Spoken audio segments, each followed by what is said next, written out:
we're so conditioned to no longer pursue dreams. We say it's America, Yes. do the American dream, yet we're still doing a 9 to 5 when we're Mm-hmm. 75 years old and probably should be hmm retired. This is the system since the industrial age. Just as people, we create jobs. That's just what we do as humans. And there's nothing wrong with a 9 to 5. I'll just put that out there.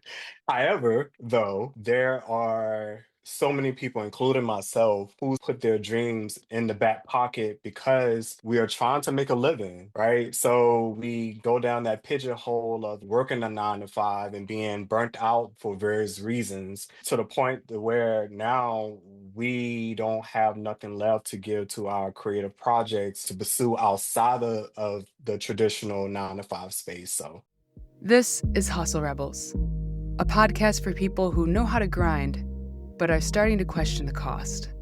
I'm Renae, and here we talk about success, burnout, and nervous system regulation without glorifying exhaustion or sacrificing your health, relationships, or your sense of self, and without pretending ambition is the problem.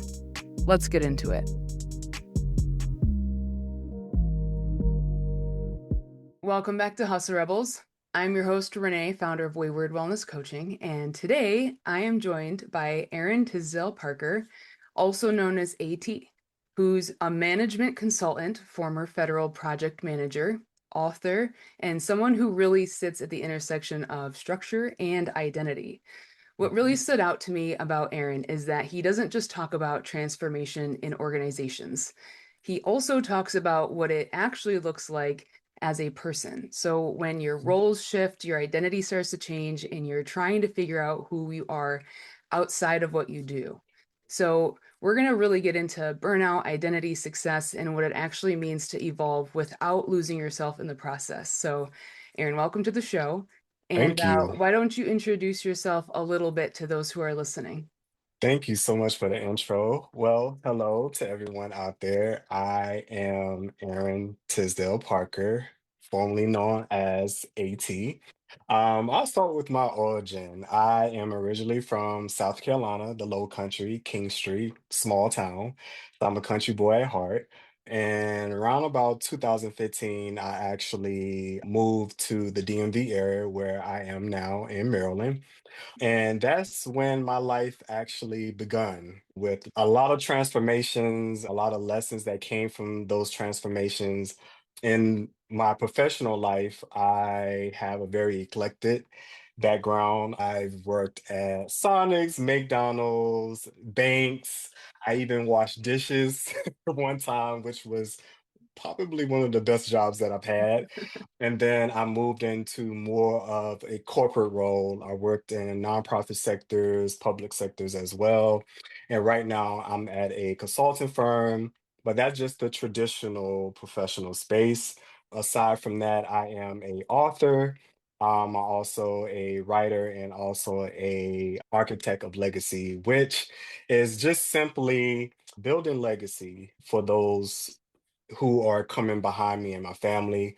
And that in itself is a process and it begins with me. So I'm excited to be here to chop it up with you. I feel like one of the things that we had bonded over is that flavorful resume. Just like, Yes. and not to say bouncing all over, but it is gaining all of that experience. hmm And I feel like that is the epitome of embodying a hustle, the Yes. hustle of just learning so much experience. What do you think that you've gained by having so many different experiences and really having such a Hmm. flavorful resume? Ooh, I've actually gained a lot of knowledge about humanity as a whole. Each space that I've been in, I literally left with wisdom from those who I work with. One job in particular, the dishwashing job. I just moved to the DMV area.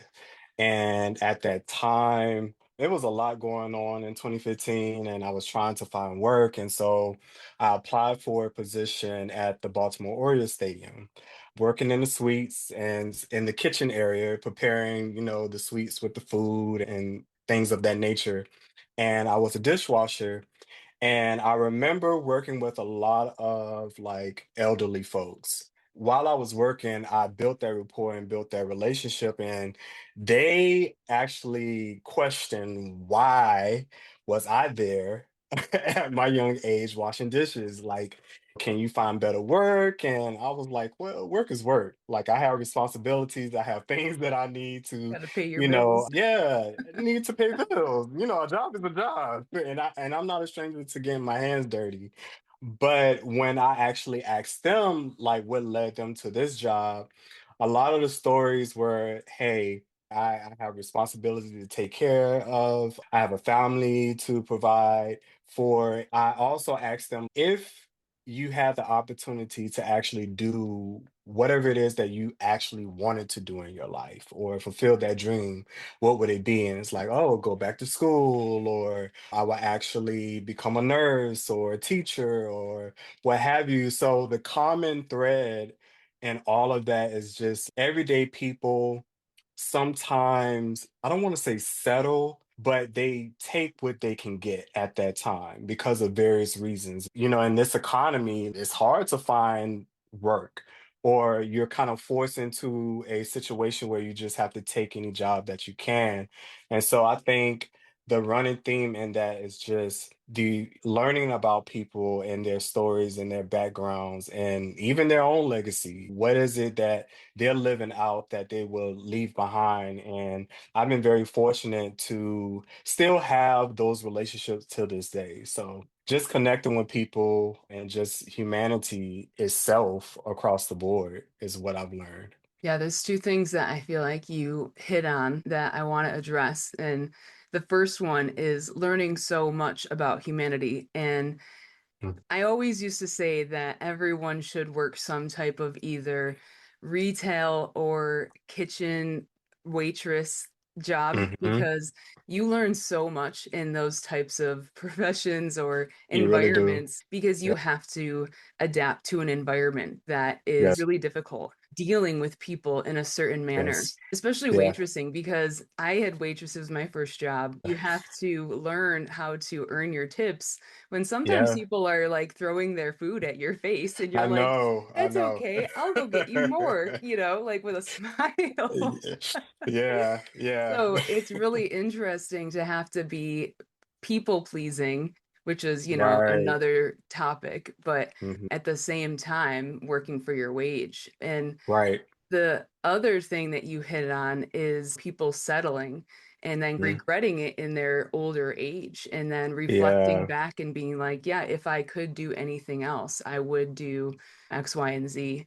And I Hmm. feel like we're so conditioned to no longer pursue dreams. Like we say it's America, Is. we do the American dream, yet we're still doing a 9 to 5 dishwashing, when Hmm. we're Hmm. 75 years old and probably should be Hmm. retired. Yeah. It's just really interesting. And you brought up an interesting point. Like, this is the system, right? Since the industrial age, where the jobs started to arise. And then from there, just as people, we create jobs. That's just what we do as humans. And there's nothing wrong with a 9 to 5. I'll just put that out there. However, though, with knowing that there are so many people, including myself, who sometimes put their dreams in the back pocket because we are trying to make a living, right? So we go down that pigeonhole of working a 9 to 5 and being burnt out for various reasons to the point to where now we don't have nothing left to give to our creative projects or whatever it is that we want to pursue outside of the traditional 9 to 5 space. And it's very interesting because I stay having these conversations with close friends and also my family. Like, I came from a family of entrepreneurs. So it's not ironic that I want to go down that road. However, my trajectory may look a little different because, of course, I have responsibilities, right? However, like, that entrepreneur spirit is still in me and something that I want to pursue. I love that you brought up the beginning of how we've created these 9 to 5s. And you're right, we've had Hmm. that conversation before about that there's Hmm. nothing wrong with the 9 to 5 because Right. there are some people that like that structure. Yeah, Where for I sure. feel like we get it wrong in the American society is that the extreme capitalism just kind of takes over. Mm, I feel like I've brought this up in so many other episodes of the podcast, but someone who was another guest had brought up how in Paris they had tried to do Disney Paris. And uh-huh. in the society in France, like there's a nice day out, people just don't work, you know. So when they Mm-hmm. tried to incorporate Disney, it was just Mm-hmm. like there was a nice day, the workers left Disney. And so the Americans that were over Wow. there doing Disney in France, you know, at Paris, Yeah. were like, why are you closing down? Like, I'm here. This is a beautiful Right. day. And people are like, yeah, it is a beautiful day. That's why we're Right. leaving, you know, Right. because the Yeah. society is like, it's a beautiful day. It's the weekend. It's after 5 p.m. We just go home. We enjoy Right. life. We don't live to work. So Yeah. it's really interesting that I feel like we have conditioned ourselves in America that we have to do a 9 to 5. We Mm-hmm. have to make sure we're Mm-hmm. overworking and we're burning out. Yeah. So, with that said, like a lot of people tie their identity to their role or their title or their work. And when did that feel limiting to you? Very early on, when I started working, I remember, God bless my grandmother, I call her my Gma, God rest her soul. She was an entrepreneur as well, and she had a cleaning business. And so I used to work with her, and she used to pay me. So just working under her, I learned a lot of structure and way of doing things, or how to make a house a home and things of that nature. But it wasn't until I actually got into that structure, traditional 9 to 5, and my first job was at Sonic, where I'm like, okay, I wanted to be more independent. I'm the only child, and I wanted to buy my own school clothes or get a cell phone and things of that nature. But then I learned, wow, in this traditional space, sometimes you're just an employee and that's it. And there, at that time with the supervisor I was working under, all he cared about was getting the job done, but didn't too much care about me as a person. And so experiencing that was a shocker to me, because I went into the space thinking like, oh, everyone is going to be empathetic to you being human, right? Like you may need days off, or you just need a mental break, or just a break Right. in general, from the workspace. And that wasn't necessarily the case. It's like, are you coming to work? But I just called in and told you that I'm sick. So when I transitioned into the traditional workspaces, when I started to learn, yeah, I don't want to pigeonhole myself and tie my identity to a quote unquote role, especially to an employer that most of them really don't care about your humanity. They just care about getting a job done and generating revenue, and business is business, right? But it's the people that actually upkeep the business. So it was very early on that I learned like, yeah, I didn't want to tie my identity to a specific role, or like run myself in the ground chasing after a title in a company. You didn't want to just be a number.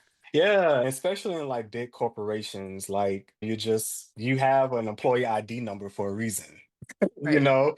And sometimes with some employers, that's where it stops. They don't really invest in you as a person. They just sometimes care about you coming to work and getting the job done. And at some point, they are so misaligned with all of the employees below them that they don't even remember where they came from. Right. So it's so Right. difficult when Yeah. you're working for a corporation, especially if you went into that field wanting to make any type of change, depending on whatever that career might be. But Hmm. I came from the first responder world, and working for a private Hmm. EMS, it feels exactly the same, Yeah. especially working for a place that's fire at will. Therefore, you're just replaceable. We'll find someone else, and then you're just on the chopping block.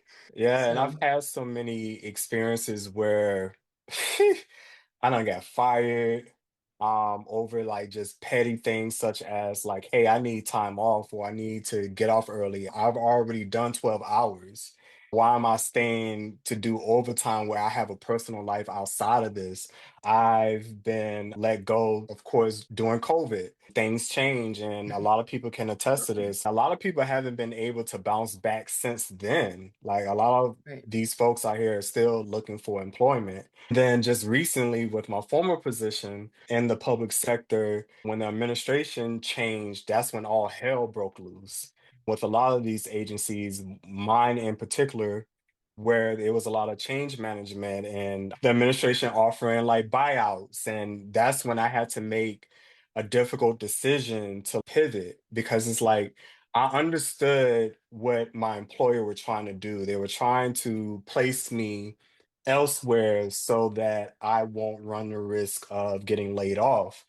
But just that whole process in itself, especially working in public sector, a lot of these funds come from Congress or the state. When the administration changed, things change, right? And so when that happened, I remember I had just stepped into a new role that I created for myself. Like literally 3 years in the game, I've been doing everything right, 3 consecutive years of being a top performer, and then they saw other skills that I had that I can exercise, and they actually built a role specifically for me, and just when I was on that high of, "Oh, I finally am doing something that's remotely close to my background, which is like mass communications or strategic communication." That's when the rug was pulled underneath me and say, "Hey, you need to do change management. You need to go back to doing this." And I was okay with it on the outside, but internally, and you talked about this, like my nervous system was just like, no, like worked hard for this. And I understand that change happened. I'm no stranger to like adapting, but it's like I've been doing this constantly, like seemed like every job that I had where it's like I had to pivot. And so I had to make that difficult decision. And at the time, I talked it over with my partner. He was like, just stick it out, stick it out. And I was like, you don't know how it feels. This is me. This is my journey. And it's a lot going on. It became a bit too much. And so I made the decision to pivot. And so that's just a prime example of my journey of transformation and change in itself. And at some point, the constant hit to your nervous system is going to take a toll. I mean, Yeah. that's the whole point of burnout, right? It's not Yeah. just overworking. I talk about this a lot is the betrayal of your leadership or your administration, whatever it might be. It's building up something that you've created for so long and then having that rug ripped out from underneath you. That betrayal that can create that burnout. Rarely is Yeah. burnout like trauma, or it can be that overworking, but usually you have that guarded paranoia that something's always going to Yes. happen, or Yes. you have that coworker that's always fucking you over, so it's like all these little things in the background that just keep adding up all the time. Yeah. And you said another thing too that registered something where if you stand up for yourself and you have to make that decision to leave, it just Mm-hmm. perpetuates the problem in the workplace society because then they know they're just going to Mm-hmm. find someone else that's going to replace you and do that job That's the because thing. the person is just going to be like, I'm here, I'm going to do it, you know? And Mm-hmm. because people like us right now are in the minority. Yes, people are getting tired, Yes. but there's Yeah. still, I don't feel like we're still in that shift quite yet where we're Mm-mm. into the majority where people are ready to stand up and be like, Mm-hmm. I'm tired of all of the shit that's happening to me, and we all need to stand up and Yeah. take our power back because there's Yeah. always that next person, what do they call them? Scabs. If the Yeah. union is like on strike or something, there's always the scabs that are going to take their I know. jobs.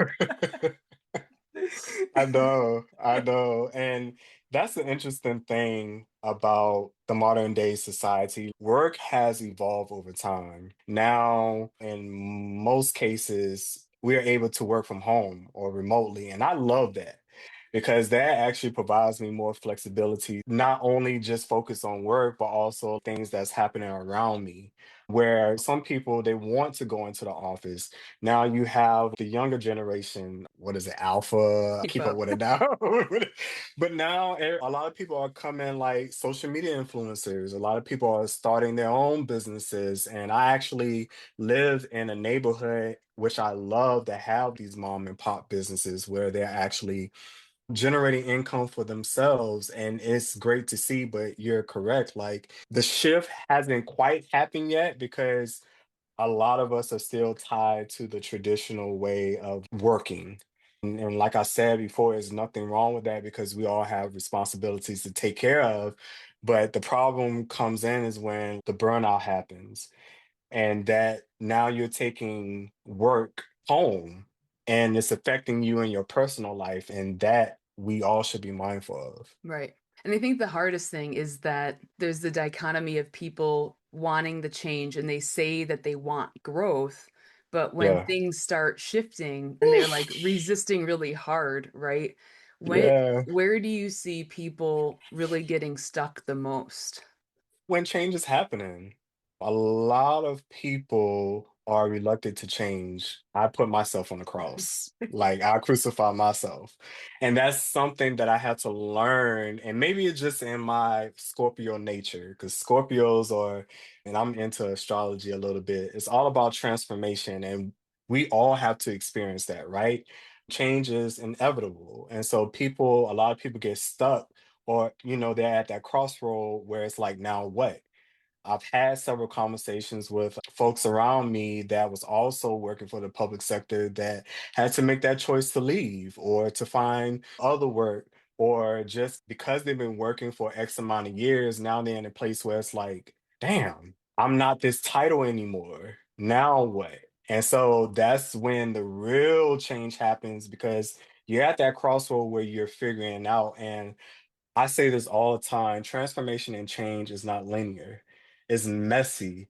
I've been through that process where it's like, what the fuck? Like, what happens now? I don't have this consistent paycheck coming in, or I don't have this title or this accolade now. And now I have to figure things out. That's where I was this time last year. Like, yes, I had other creative projects, but I was kind of deprived in that area because I gave so much of my energy into the traditional 9 to 5. And that's something that I had to learn over time. Like, okay, if I'm going to keep working in these spaces, I need to make sure that I'm giving time to whatever projects that is fulfilling to me. So I think the issue is, or the challenge is when that intersection with change, where you're transitioning from something that you were so used to, and now you're going into a whole new territory. Yeah, that is a huge part of it. I had to experience that too when I left the fire department. We Yeah. tie our identity so hard to the fire department, especially guys that retire and they've done it for, 20, 30 plus years. And then they Hmm. retire. That's when a lot of divorces happen because they don't know who they are Yeah. anymore. And speaking about astrology and all that stuff, a lot of those people talk about ego deaths. And people Oof. think about Yeah. ego deaths, they think about pride and all that stuff. But in reality, we're supposed to have so many ego deaths all the time because Hmm. that's when real transformation happens. It's not Hmm. necessarily pride, it's an identity that we've tied Hmm. ourselves to. And I totally Yeah. agree. You're right in saying that when that change starts to happen, sometimes we have that intention where we're like, we are burnt out. And I had that too. I'd put out an Hmm. intention and be like, I'm super burnt out from this. I don't know what it looks like, but I need a change. It did Right. not look like what I thought it was going to look like. And that's I what know. made it so hard because I was like, I Yep. don't like this. Yeah. But obviously, the plan was much better than I could have thought of. But at the same Right. time, I needed to undergo a huge ego death because I was like, no, Yeah. I'm going to deny that. And I want Yeah. something different. Sometimes you Yeah. just have to put that ego aside and be like, no, I'm going to Yeah. accept what is better to come. Yeah. And sometimes it's difficult, especially when you have responsibilities. Right. The bill's going to keep coming. And I say responsibilities instead of like bills because we all have free will, right? But this is survival. This is what we are kind of like born into, so to speak. Yeah. Whereas like We have to have a roof over our head, and we got to pay a mortgage or rent, or we need water. We got to pay the water bill. We need electricity, like everything, bills, bills, bills, bills, bills, more responsibilities, right? Just to survive. And I've been in the position where it's like, I want to do a deep dive into my creative projects as well. However, I need something right now because and still in the beginning stage of like building my brand, my personal brand. It has been years in the works. I'm gonna just keep it 100. I can't even tell you, and we just had a conversation before this, how many times I changed my moniker or my brand name. So many times, but it's not like a death to those monikers. They're kind of like archetypes that still live within me. But it's like, okay, I'm just me at the end of the day, and I just want to be. But when you're in that transitional period, from maybe getting let go from a job and you're trying to figure out what's next, sometimes it's hard to go full out in entrepreneurship or whatever it is that you want to do because you're in survival mode. And that is working your nervous system day in and day out. You wake up applying for jobs or hunting for jobs or doing DoorDash. And I've been there before.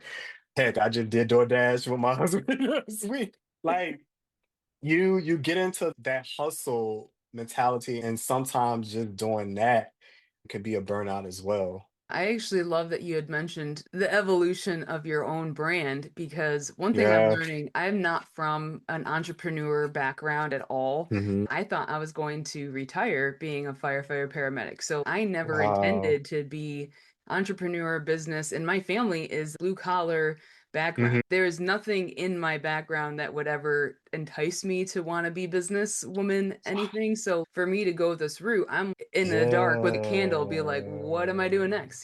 So Yeah. I feel like the same way where I keep changing everything and evolving. And then I hear some chirps in the background that's like, you need to have a specific brand. I don't understand Yes. what you're doing. And I'm like, I don't know. I don't understand what I'm doing either. Like, everything's changing, but it's been under a year since I've been trying to do this. And then I hear from successful business people that are like, that's totally fine. Like, you are going to Mhm. evolve as you as a person are evolving Mhm. because things are going to change. You don't know Yeah. what your clientele is. You don't know what anything is until your Right. business is solidified, until everything is really moving. And even then, you're going to go through Mhm. seasons where that might change too. And so there Right. was this one successful businesswoman that I was following for marketing tips. And even Mhm. after 15 years, she completely flipped her whole clientele. So I'm like, even her. So I don't feel as Yeah. bad knowing that I'm like evolving myself too in less than a year. And you're talking about evolving without Mhm. completely losing yourself as a person. How do Mhm. you know when you're evolving versus when you're just adapting to survive? Ooh, that's a good question. Prime example, which I kind of like talked about a little bit. I give the example of what I experienced last year because I only talk about what I experienced or what I can relate to or what I've witnessed with other people around me. So last year, I think it was a hybrid situation where I was evolving, but I was also To survive. adapting. I was doing both at the same time, honestly, and that's life. And like I mentioned before, change and transformation is not linear. It can be messy as hell. Like you can be in a twilight zone, like what the hell is going on? But when I had to make that decision to like pivot, and it was my own decision, right? I could have stayed, but my nervous system was just like, nah, like it has to be something better than this out there. So I was doing both at the same time. I was evolving and adapting to my situation. And luckily, all praises to the Great Spirit that I was able to sustain throughout those times. It literally took me from this time last year up until this year to get employed again. But even when I made that decision to step away, I knew this is going to be a challenge. I'm going to have to adapt to this change, this personal choice that I made, but I was at peace with it. And I had to make that decision for myself and not worry about what other folks had to say about it or maybe their way of doing things because, sometimes I can buy into what other people want or what they're projecting onto me. But it's like, Aaron, what do you want for yourself? And so it was a process of like growing and adapting to my situation at the same time. That's such a great way to explain it too, because it isn't linear. It's so messy.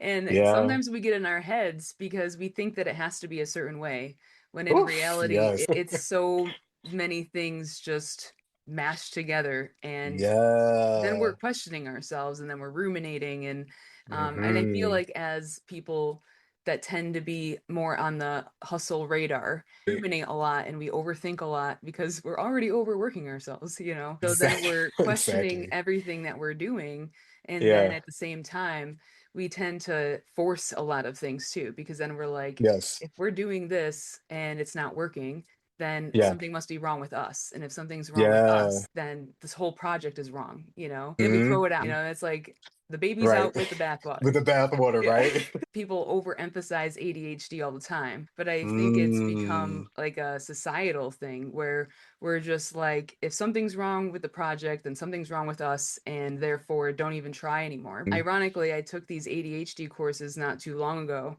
where a lot Hmm. of them talked about version one, version two, version three, and in Wow. expecting failure. So it's Mm. taking all of the blame off of the individual and being like, you are going to expect failure. You're going to Yeah. expect mistakes in every single version that you do, in everything that you Yeah. create.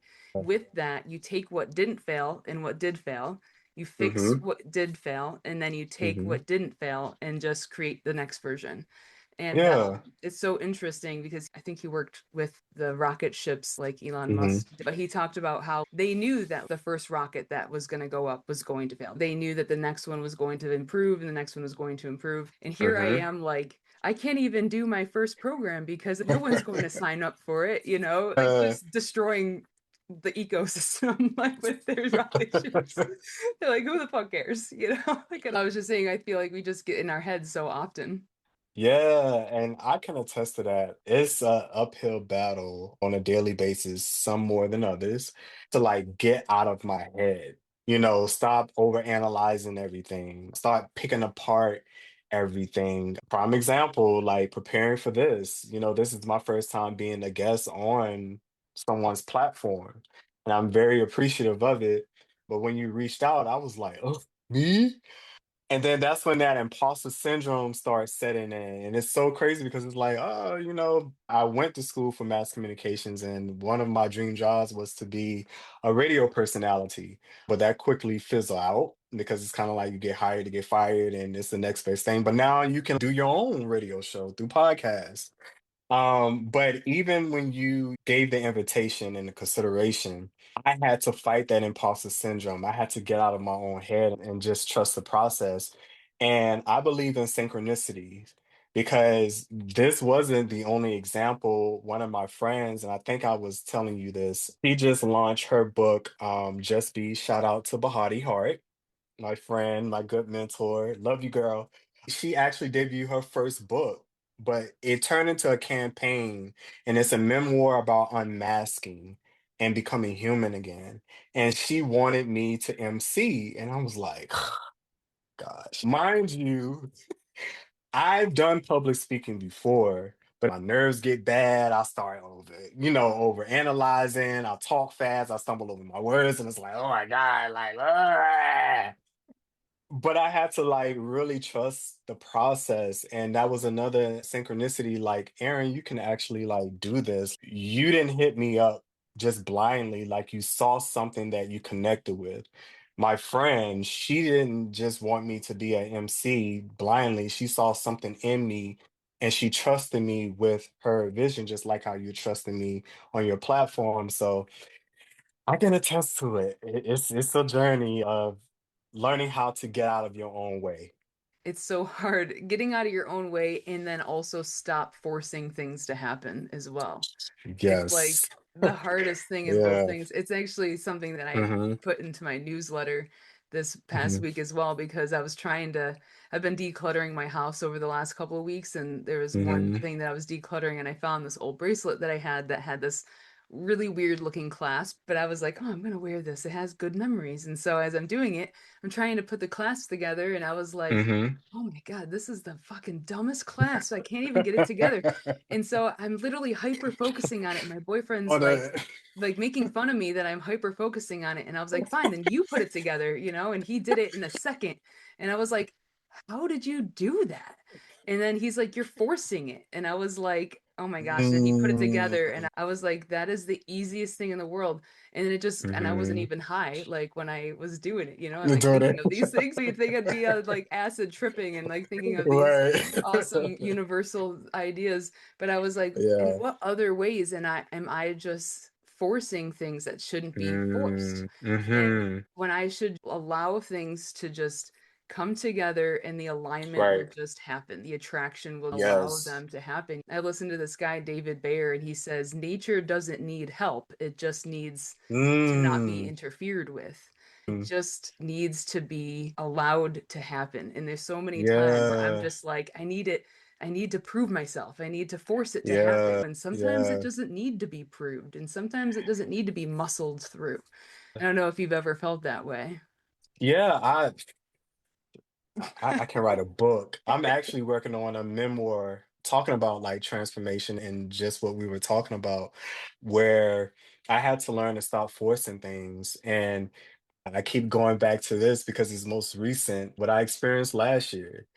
I think in that moment of moving away from the title of being a project manager, and ooh, I got my first job in the public sector, and this is stable, and this is really good for my life, and yada, yada, yada, until shit hit the fan, and it's like, here I am again at this crossroad, having to decide which way I'm going to go. And in that process of looking for work, I took some time to go back home and spend time with my family. And I'm the only child. And I also have a disabled mother who I don't even look at her disability as a disability because she is Wonder Woman. Shout out to you, mom. She's very creative, and that's where I draw my inspiration from. She has her own business with like party decor. She decorate weddings and things of that nature. And while I was home, it was kind of like rejuvenating because here I am in Maryland where I'm working, I'm hustling, I'm trying to make a living, I'm trying to build a legacy, but home is always home. And my mom always told me that. She was like, if you ever need to come back home, the door is always open. And I've been living in Maryland for over a decade. And I would go home and visit, but I haven't been home like that in a while. I was home for like 6 months, and I just needed that time to regroup and to recenter myself. And living out in the country, like here, I mean, yeah, some places I can walk out and walk barefooted, but we got dogs around here.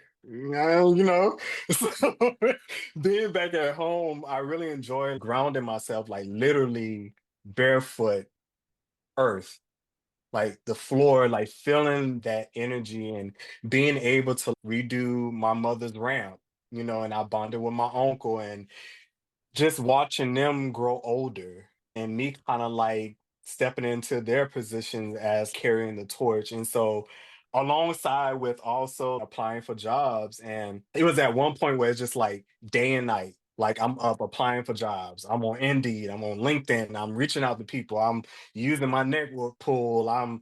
Like in that moment, I was forcing things until I was like, you know what?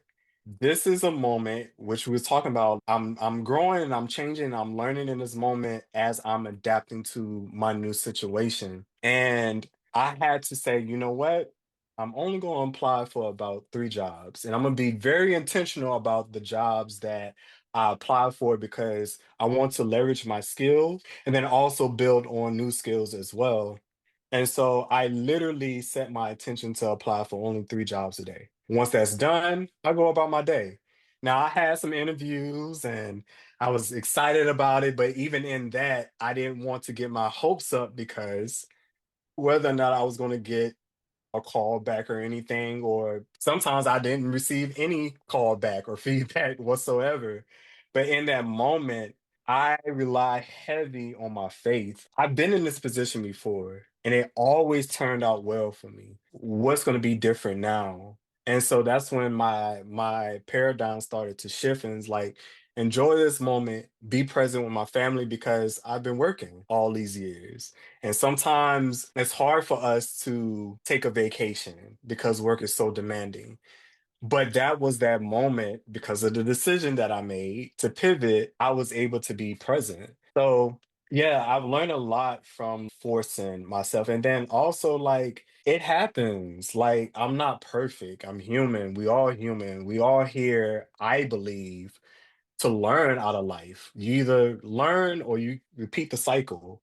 And so in that moment, I chose to learn from it and keep it moving. I can relate on Yeah. so many levels with going home because I'm from just outside of Buffalo, New York, in a very Hmm. rural area. And so Hmm. every time I go home, it's just very rejuvenating. I've also been just outside of Boston, Mass for just over a Hmm. decade. So I feel that pull going back to the rural area so many times, Yeah. and even more so now to the point where I want to move back. So now it's Mm, that's just like, interesting. right, and it's just to the point you do feel that grounding sensation. You can feel the earth, you can feel the vibration and the energy of just not having to do it. Just feels different than the hustle and Yeah. bustle of Massachusetts, and I'm Yeah. sure it's Yeah. probably the same in your area because everyone's just Yeah. go, go, go, go, go all of the Right. time. Like, I swear, just going to pick up my groceries yesterday, I almost got hit 5 times because they're just driving.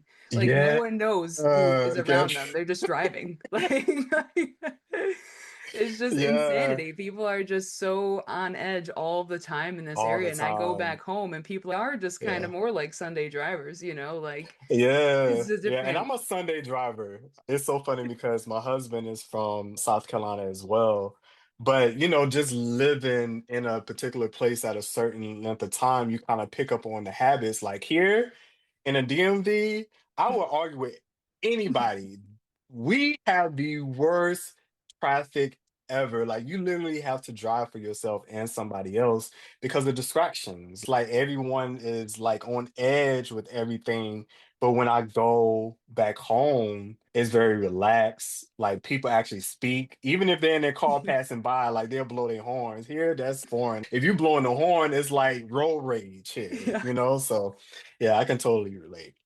Yeah, but my parents come to visit. My dad does not let anyone drive his truck, and Yeah, he makes me drive his truck because he does not trust himself driving around because you have to be aggressive. Like, you you have will not move to. into the other lane unless you push You yourself push in. yourself in the lane, which is so crazy. Gosh. It is crazy though, but it reflects also like the hustle culture in Yeah. higher populated areas. The mentality is just so different when you're in Yeah. rural areas. But what do you think is an identity that in this whole journey that you've Hmm. had to let go of that you didn't quite expect? The need of everything being perfect. I'm such a perfectionist.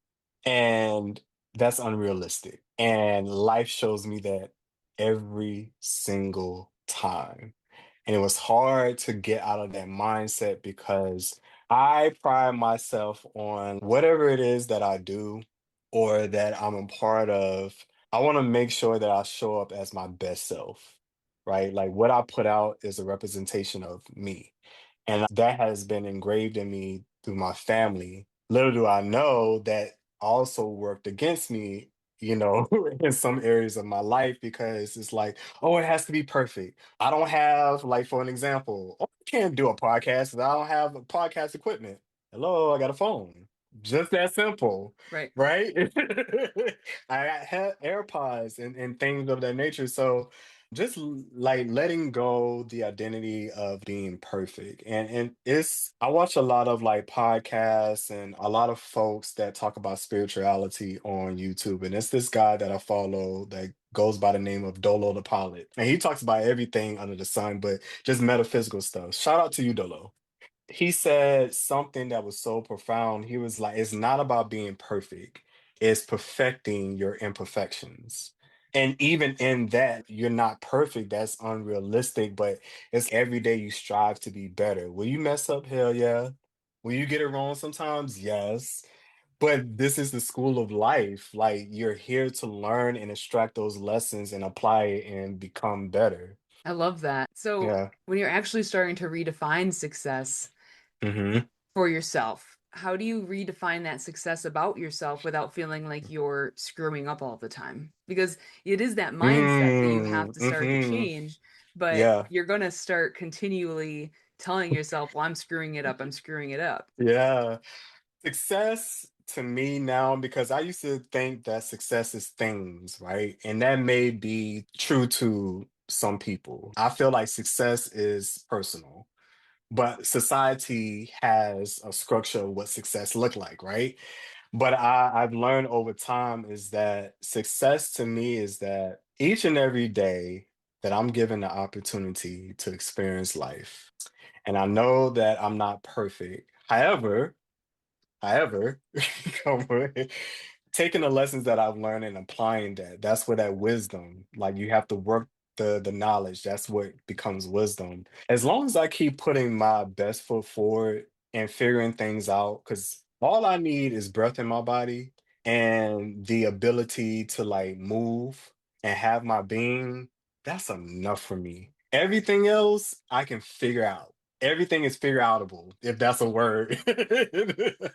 It truly, I truly mean that. So that's what success looked like to me. And it's a daily thing. It's not like a milestone. Yes, there are certain milestones where it's like, oh, this is success, but we're kind of wired as human beings to also look for the next thing. Like, okay, now what? Constantly reinventing our brand or ourselves. And that's normal, but success is just like, man, are there any lessons learned from my day? Yep. Did I get it wrong? Yes. It's okay. Don't beat myself up. And so that's why I'm continuously putting into practice. And that's what success looked like to me. Aside from like accolades and getting the job and all those things are tangible. What I care about is my soul, my nervous system, because that's the foundation of life and how we have our experience. Exactly. Because Mm. you had said it earlier in the podcast too, that you had said that you thought you had made it because you had that Yep. stability. And it is a hard thing. That's an identity that's hard to break because I thought the same thing. I Mhm. got in the fire department, that I got my retirement, my pension, I Mhm. finally made it. But at the Mhm. same time, it can be ripped from you at any point. Any All of point. these Yep. things can be ripped from you. We have noticed that, especially during the COVID years that are a blur, Yeah. that any of these can be taken away. And so, Yeah. for someone who is listening and feels like they have outgrown that identity or they're shifting into a new identity, what do you think is Mhm. one honest step that they can take without feeling like their whole life is blowing up overnight? I keep hearing take it one day at a time. It's simple, but that can be the hardest thing that you can do. My grandmother used to sing this spiritual song like one day at a time. Sweet Jesus, this is all I'm asking of you. Sometimes you have to take it moment by moment, minute by minute, second by second, until you get to a point to where you can self-regulate, in the most healthiest way. But you just got to take it one day at a time. Don't be hard on yourself. It's easier said than done. And always remember, too, like you may think you have it bad, but I encourage you to look outside of yourself and what other people are going through because it's somebody out there, somewhere in the country that wish they were in your shoes? So just take it one day at a time and don't be hard on yourself. I feel like that is a great point to land on because Yeah, this has been an absolute solid conversation. I've thoroughly enjoyed it, absolutely from start to finish. likewise. If people are listening and they're Hmm. like, all right, I need way more of this and everything that Yeah, Aaron has to say, where is the best place for them to be able to find you, connect with you, yeah. or check out all of your work? All right, y'all. So things are a little messy right now because I'm going through a rebranding. It's life. It's It's not not picture linear. perfect, but you can follow me on Instagram at Aaron, Aaron for Lewis, Tisdale, Tisdale. So that's Aaron L. Tisdale, all one word, phrase, name. on Instagram. You can also check out my website, which I'm in the middle of like rebranding. You can go to Sage, that's SAGEVTHEE, creator, that's CRE, the number eight, POR.com. So sagethecreator.com. And also check out like my book that I co-written with my friend Sarita. Shout out to you, Sarita. 2023 is when I launched my first baby, my debut book, entitled By the Power Vested in Me, Soulful Affirmations. And it's a book of 1,000 affirmations. She did 500, I did 500. And those affirmations derive from like real life experience where we're like just talking to ourselves in a positive way, because sometimes when we in life transitions, we have a lot of negative things, and these affirmations stems from financial relationships, what have you. So check that out. It's available on Amazon. You can also go to soulfulaffirmations.com to check that out. And yeah, I appreciate you so much for having me on your platform.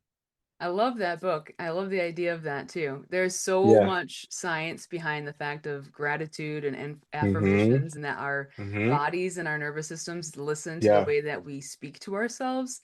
That Yes. I know I hate when people say, like, it's just woo woo and it's just stupid to do Mm-mm. that and it's weird. But there's so much No. science to actually speaking that stuff to us and starting our day Yeah. with it in our reticular activating system and filtering Yeah. out the way that we view the world. Yeah. So that's great. I love that you guys have that out there. Yeah. All of those Yeah. links are going to be in the show notes for you to be Yep. able to find Aaron and the book and the connection to be able to check him out. So Yep. definitely, if this episode resonated with you guys, don't just sit on it. Share it with people who have been questioning these things lately, and also make sure Mm-hmm. that you're following the podcast so you don't miss upcoming conversations like this one. And if Yeah. you're ready to start doing this work for yourself, not just thinking about it, check out all of the links and resources in the show notes, along with all of the ways, like I said, that you can connect with Aaron. So we will catch you guys next week.